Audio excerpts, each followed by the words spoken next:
I'm currently looking into the subject of fraud within the family businesses because it appears that family-run businesses are at higher risk of fraud being committed.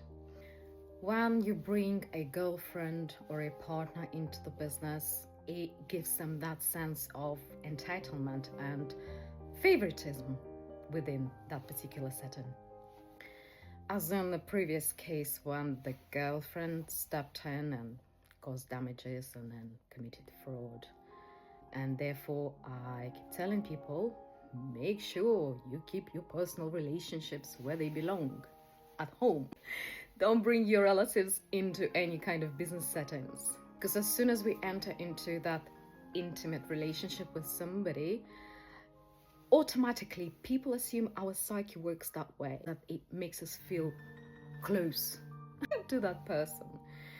And in my case, I used to have a construction company and I had that company taken away from me, completely defrauded by the whole family setup. Around the time when I first wanted to file for divorce, I remember the ex-husband coming home and saying that he spoke to his family. His mother advised to transfer the company into her name because apparently we had quite a lot of money running through the accounts, and even the accountant said that it would be a great idea for tax purposes. Of course, I refused to do that at the time.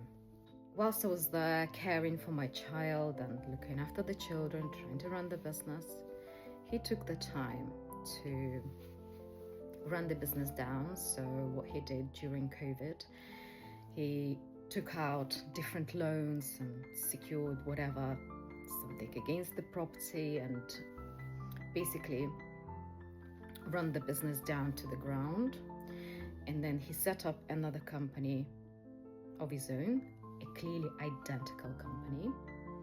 And when it came to the actual legal family proceedings, he transferred that other company into his sister's name and turned up playing the victim and saying due to the marriage breakdown, he had to go and work for somebody else. He was no longer the business owner.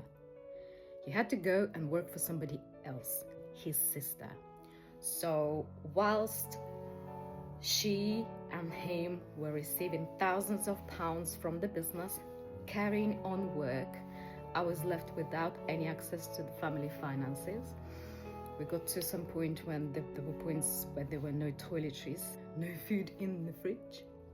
They left my children without access to anything. They were receiving thousands of pounds and running their best lives, drinking together. And the reason I'm sharing this with you, because it is best to keep it separate. So business relationships separate, personal relationships separate, for it is a deterrent against the fraud and the crimes being committed, really. I had no knowledge and understanding and support at the time.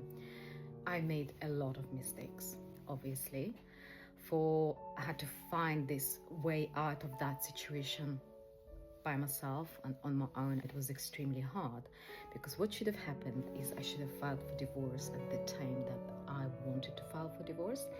Appropriate court orders should have been put into place that they were unable to defraud and to cause damages to the family finances.